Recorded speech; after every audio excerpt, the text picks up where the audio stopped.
Hello everybody, my name is Valerie Greenwell and welcome to Quilt Artistry. Today we're going to be working on the April placemat that was included with the March collection of the Sweet Dreams Quilt Studio Crown Jewel Club. This cute little placemat has about 40 pieces of applique, and so it's going to be my recommendation that before you start this project that you print out this stitch map and you make some notes about which pieces are in what color so that you know what's coming up and you know what to expect. So this pattern is going to go together much like the one that we did in March. It's all raw edge applique, and let me bring the camera over here. I am my own camera woman today, so you'll have to bear with me here. Okay, so this one is going to go together just like the one that we did last month. You're going to want to have a loading fabric on your frame set up like your hacking fabric. I have this ugly chevron fabric that I'm trying to get rid of, so I'm using that for my loading fabric. I put the print side up so that this doesn't shadow through the back of my placemat. I am using a Quilter's Dream Poly batting. This is a Quilter's Dream Poly Select. This is kind of like the mid-grade of the polyester that Quilter's Dream Padding has. I really like this one. It lays nice and flat, but because it's polyester, we're not really going to have any shrinkage, or at least not very much. Okay, so then here we have, this is our my backing fabric, and I have that loaded right on top of that. I have not pasted it down yet, but I will. And so that is how you're going to set it up initially before we get ready to start. Now, let me come over here. Okay, so let's talk a minute about what you need to begin this project. So to start out with, you're going to want about 2 yards of backing fabric, maybe 2.5. If you're going to make a full set of 4 placemats, if you're only going to make one, then you probably need a little over a half a yard. You're going to want at least one shade of pink, orange, blue, purple, and green. You can see I'm using 2 shades of blue and 2 shades of green and 2 shades of purple, but you can get by with one if you wish. You're going to need some little snippy scissors. I like to keep a variety of those scissors because I never know which one is going to work best for the task at hand. And then you're going to want a fair amount. You're going to want a fair amount of fusible, not stabilizer, just fusible. Today I'm using Heat and Bond Light fusible. Of course, you're going to want a hot iron and then threads that are going to match your fabrics. Okay, so this is my little note card that I made, and on here you can see that I've just listed the initial order of how these little pieces stitch out. And I noted the piece number as well as the color that it's supposed to stitch out. I think this is going to make it a lot easier for me when I get ready to actually start stitching this. So, looking over the instructions here, it says they have recommendations on the thread colors that we might want to use. And it says for the background fabric here, you're going to want a thread that contrasts. So for me, I have this pretty blue, and what I'm going to use a really nice like a darker blue or almost teal colored thread to start out with. So I am going to get my machine set up and then we'll come back in a minute and I'll show you how to get everything set up on the screen. Okay, so a quick note as we get started here. The default size for this pattern is 21.79 by 17.05. But what I want you to know about that number is if we take a look at the pattern itself, let me get this angled up here. If we take a look at the pattern itself, you're going to see that that number also includes a fair amount of overstitching on the height. So if I take my tape measure tool and I measure this around the perimeter here, it's going to show me that that pattern is actually 15 1/4 tall by we're 21.84 wide.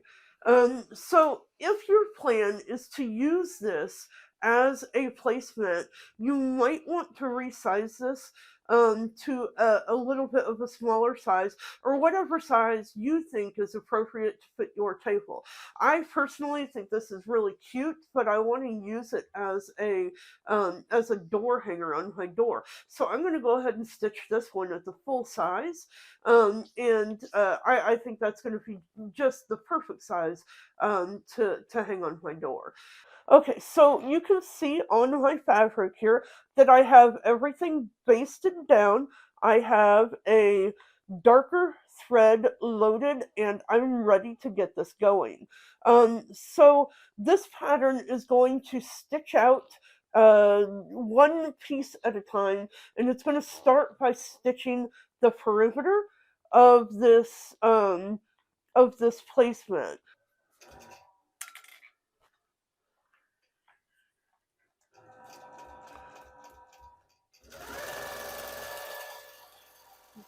So just for reference, I am stitching at a speed of 12 with 12 stitches per inch. This is kind of a detailed pattern. I don't really get in a hurry when I'm stitching these, so there's no need for me to stitch them fast. And 12 stitches per inch I think is really appropriate for this. If you like a tighter stitch around your applique, you could certainly tighten that stitch up if you wanted to, but for me I think that 12 is appropriate.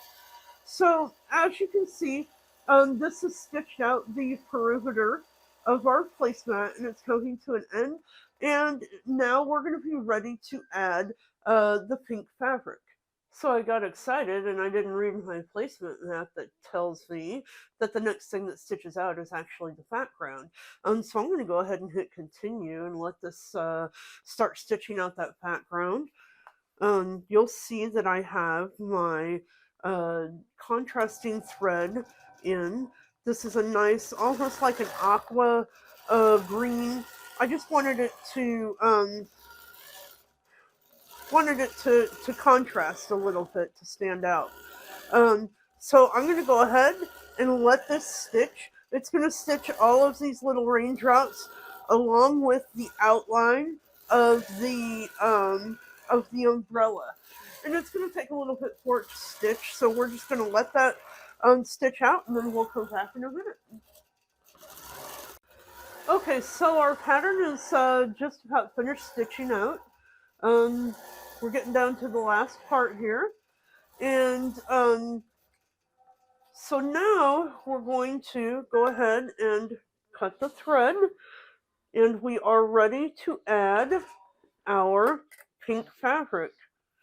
So you're also going to want to do a thread change here. I'm going to change my thread to a pretty pink. Let's see here.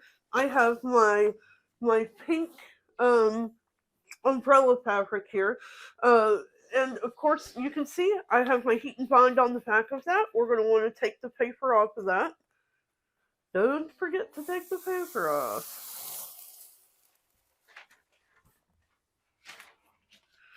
Okay, now you want to make sure that this is big enough to cover the entire umbrella.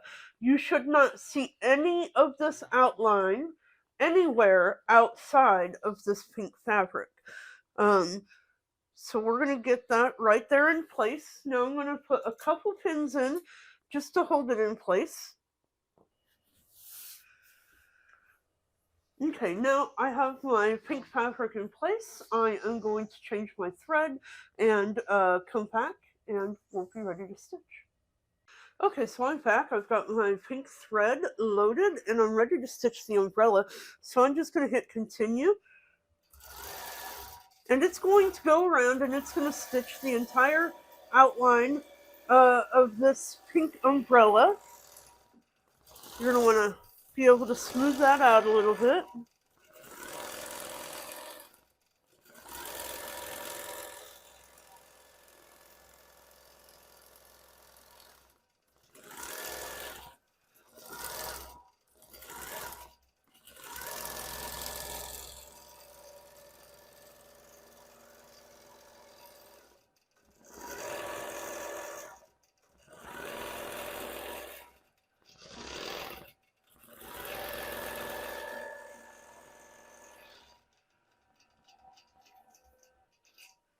Okay, now I'm going to cut the thread. Okay, so now this next part is going to take a little bit of time. I'm going to get the pins out here. And I'm going to go around and I'm going to trim this pink background away. So you want to have your good little snippy scissors. I have about 4 or 5 different pair of these scissors. Depending on the angle that I'm cutting and the direction that I'm coming in from, I never really know which one is going to work better. But to start out with, I have these bent OESD scissors, and I'm going to give those a try for this. If you are a scrapper, you can save this fabric that you're cutting off. I like to get as close to the edge of the stitching as I can without actually cutting into it. I have a tripod in front of me, so it's hard for me to get to this. So I'm just going to snip that, and then that allows me to just get right in there. And these scissors are great for that. They have a nice bent angle, which makes them very easy to use. And sometimes I might come in from a different, like I'll cut a little piece away so that I can get to that, just to get it trimmed like that. Okay, so this trimming is going to take me a little bit of time. I'm going to get this trimmed and then we'll be back in a few minutes. Okay, so we're back. I have changed my thread to a dark green thread that matches my dark green leaf fabric. So pieces 2 and 3 are leaf stems, and they have to stitch underneath everything else. So these two greens, these two pieces of green, are going to stitch first, and then everything else, the rest of the greens will be stitched later on. So I have my green fabric loaded. It has the heat and bond on the back and the paper has been removed. And we're just going to start stitching that.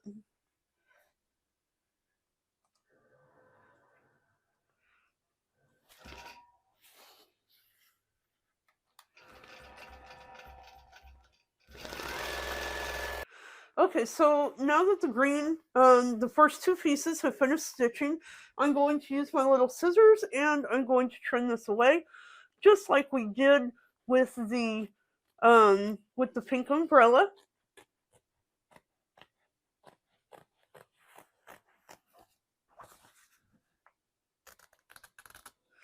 Again, I'm getting very close to these stitches without cutting into them, and that's really the key to doing this.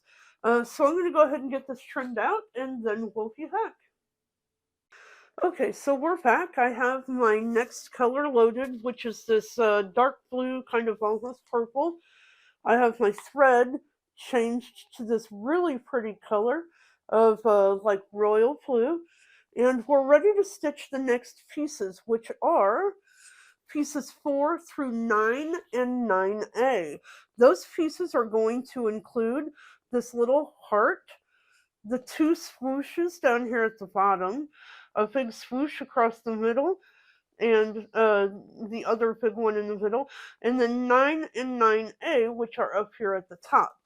So I probably did a little bit of overkill by making my applique fabric as big as the umbrella, but for me, I think it's going to make it a little bit easier. That way I don't have to try to figure out how big the pieces are and where they're going to stitch. If you're a scrapper, you're welcome to cut your pieces a little smaller and try to figure it out. But for me, this part was just a little bit easier to do this. And also, for me, it takes a little bit less time. So with that, I'm going to go ahead and hit the continue button, and it's going to start stitching that heart. And so it's going to do this for all of the next 5 pieces. You'll just cut your thread as normal and move on to the next piece.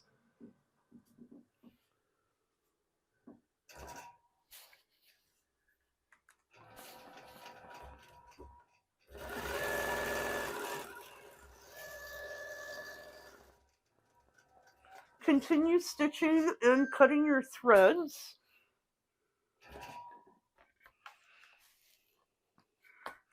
And then just let it move on until it gets to that last piece at the very top. So I'm going to allow this to finish stitching all those pieces, and then we'll come back. Okay, so it has finished stitching out all of the pieces, and I'm looking at this and I can see that some of these pieces are going to be very, very close together, so they're going to be a little more maybe difficult to cut out. So you can see how close these are here. You're going to really want a pair of fine tip scissors to get in between these 2 pieces right in here. So I'm going to use my Stork embroidery scissors for those. And then I'm going to get all of these pieces cut out just like I did on the other one, and then we'll be back. Okay, so we're back. I have my light purple fabric loaded, and I have a very nice shade of almost like a fuchsia purple, somewhere between purple and pink thread loaded. And this time I am using 2 smaller pieces of fabric because I'm kind of trying to use up some smaller scraps that I had. So pieces 10 through 19 are going to stitch in this round, and it starts over here on the right side of the umbrella. It's going to stitch these 2 little feather swooshes, and then it's going to stitch a line of circles here, and then we're going to come over here and stitch a very nice little swoosh on this side. So I will get this started and we'll let it stitch out, and then we'll come back. Okay, so I got the first set that I stitched right here. I got those trimmed out, and I kind of want to zoom in on this a little bit because when you're trimming these on the long arm, it's really hard to get in there and get all of this stuff trimmed away. So what I wanted to just take a little break for a minute and tell you is that if you don't get all of this cleanly snipped while it's on the frame, just get it cleaned up enough that it's not going to be in the way for the next pieces that stitch out. And then when you get it off of the frame, you can sit down at your workspace and trim the rest of that out by hand. Okay, so we're back, and I am ready to stitch pieces 20 through 27. These are some orange pieces with it's going to have let's see here if I can get my stitch map in front of me here. So this one, you're going to have like the big orange swoosh here. You're going to have a little flower over here, and then you're going to have these circles that run down here. So I have my thread changed to this really nice orange that I think it looks fantastic. And it's going to match really well with these, the orange batik that I have selected. So I'm going to hit continue and let this finish stitching. Okay, so I'm going to go ahead and stitch the rest of the pieces in this color set, and then I'll be back. Okay, so we're back. I am ready to start stitching the yellow, which is going to be this flower. We've got the little swirls and circles down here, and then the other little circles here off to the side. So these pieces are number 28 through 34. They're kind of small, so I don't anticipate it taking a very long time to stitch out. You'll see here, let me get around this here. I've got this really pretty yellow batik picked out, and my yellow thread back here. It's just a really bright and bright color of yellow. I think it looks really nice with that batik, so it should work out pretty good. So I'm going to go ahead and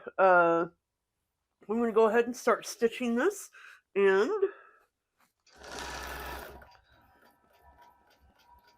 ooh, that was a tiny, tiny circle.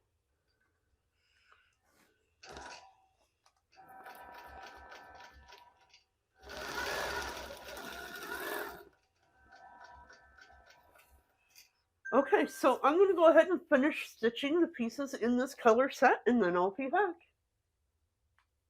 Okay, we are ready to stitch our last color set, which means that we are back to green. And this is going to stitch pieces 35 through 39. That's going to be the leaves that come off the little flower here, these little leaf swooshes here, and this little green circle here. And then after that, we're done, and we're going to be ready to move on to the final step. So let's see here. We're going to take a look here. I've got this pretty shade of green, of course. I'm using the same green that I used to do the first half.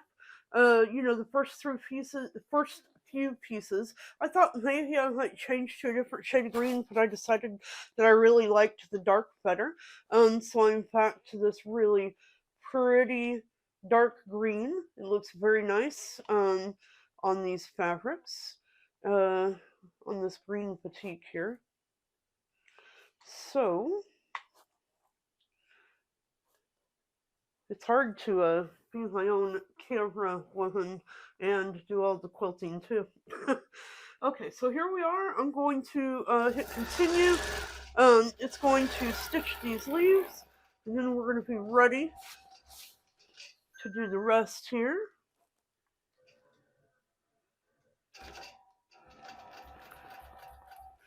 Okay, so I'm going to let this finish stitching out these leaves, and then we'll come back and finish up the rest.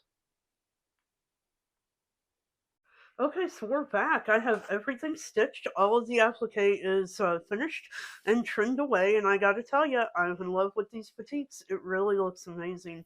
All of these colors, they just really go good together. So now we're ready for the final step, which is to stitch this the outside line. Again, we're going to put the backing on top of it, and it'll stitch right around the outside edge. But if you'll remember, at the beginning of the video, I said that I wanted to turn mine into a wall hanging. So I kind of added a little bit of a step. If you would like to turn yours into a wall hanging, you'll do this. If you don't want to turn yours into a wall hanging, then don't do this. So here up along the top, you'll see I've added 5 little ribbon tabs. This is Opre ribbon. It is 1 inch wide in a solid white. I cut it into 4-inch strips. I have 5 pieces that were cut into 4-inch strips, and I folded them in half, and then I basted them down evenly, 1 inch from the top and even as evenly spaced as I could get them. I didn't really measure it; I just sort of eyeballed it, and I'm good with that. So now that I have those tabs in place, now it's time to cover over the top of this with our backing fabric, and this is going to be the final step. I'm so excited! Can't wait to get this one off the frame and get it finished. Of course, I think we're all ready for spring, so I'm ready to get my spring stuff hung around the house and get my little decorations going. Okay, so here we go. I have my backing on here. And then I'm just going to put a couple pins in place to kind of hold it in place just so it doesn't shift. Okay, so now I'm going to hit continue, and it's going to stitch this final outside edge. It's going to leave a little hole for us to turn. Okay, here we go.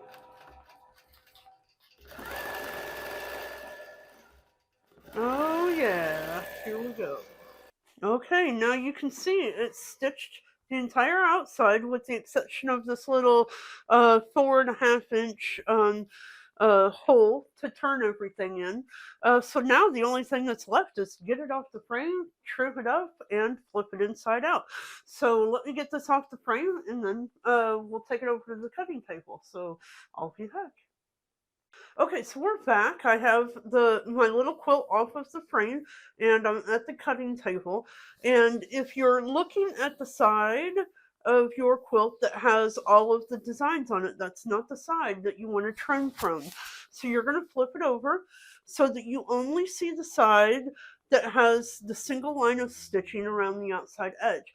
Now you're going to take your ruler and your rotary cutter, and you're going to cut 1/4 inch from the edge of the stitching. 1/4 inch, that's all.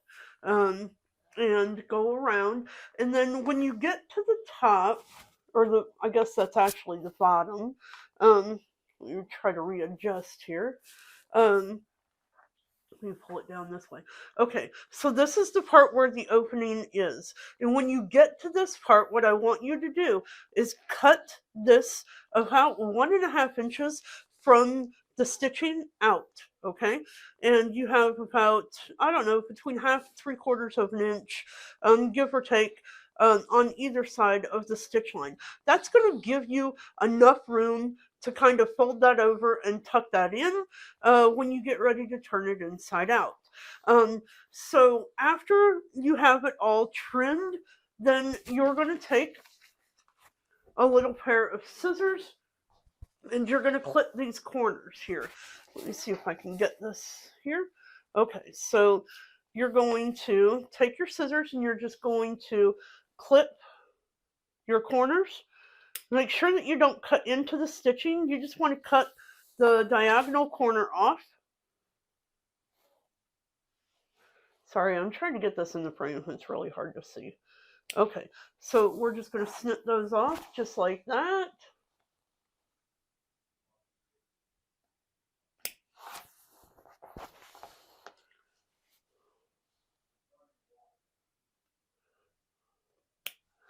All right, and with that, it is ready to turn inside out. So I'm going to get this turned inside out, and then I'll come back. Okay, so I'm back. I have my placemat turned inside out, and I call this my little pokey stick, a turning tool. Maybe if you have a chopstick or a paintbrush or something like that, you can use this to kind of go in and kind of poke out the corners a little bit, just to kind of help get those nice and flat. You want to make sure that you don't use the sharp end, though, because if you use the sharp end, sometimes that'll go through that, and then you would have to do a repair. So you're going to push out the corners with some sort of a turning tool, and then you're going to want to give it a good press. Turning this little tab that you cut out, you want to turn that to the inside, and you're going to write on the top edge where the quilting is, you're going to fold that under so that you get a nice clean straight line. Okay, just like that. Now what we need to do is secure this. I don't like using pins for this because when you use the pins, sometimes things don't lay flat. So I have this applique glue here, and I really use this a lot.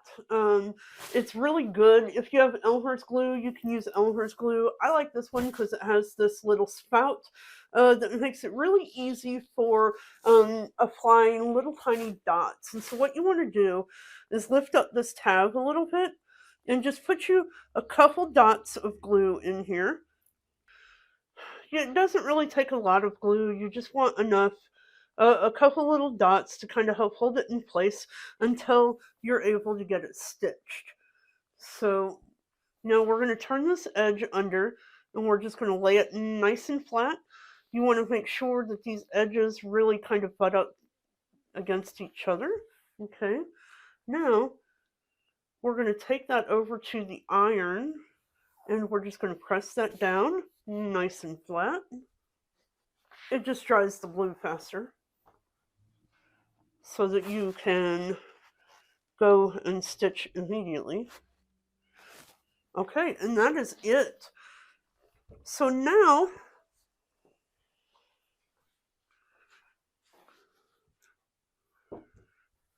the only thing that's left is to take it to the domestic machine and stitch a 1/4-inch stitch around the entire edge. So you can use your 1/4-inch foot for that. Use a matching thread, a color that really matches your background because you want it to blend in. You don't want this to stand out. So I'm going to pick something in this really pretty shade of blue. And then that's it. And then, of course, you'll see the tabs up here at the top. This is going to be perfect for like a little 1/4-inch dowel rod or a cafe rod. Okay, so I'm back. I have everything on this all finished up. I have my stitching done around the edge. Of course, it looks like a really nice little 1/4-inch stitch all the way around the outside. And I used a really nice kind of a light blue thread. It just sort of blends right into that. And adding this little stitch around the outside edge really kind of simulates a binding and just gives it a more polished, finished look. At the top here, you can see my hanging tabs that I have. These will fit probably up to about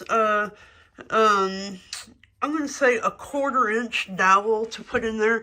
If you want to use a larger dowel, then you might want to make those tabs just a little bit bigger, because they're kind of tiny. They're big enough for what I was hoping for, but you know, I don't know what everybody else wants.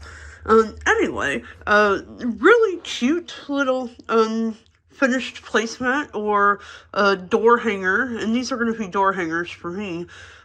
So I'm really happy with these, and I can't wait to see what the next one is going to be. So again, that's all I've got for now. If you guys have any questions about this project or anything else, you know, send me a message or leave a message in the comments, and I'll do my best to answer your questions. Thanks, and you guys have a great day.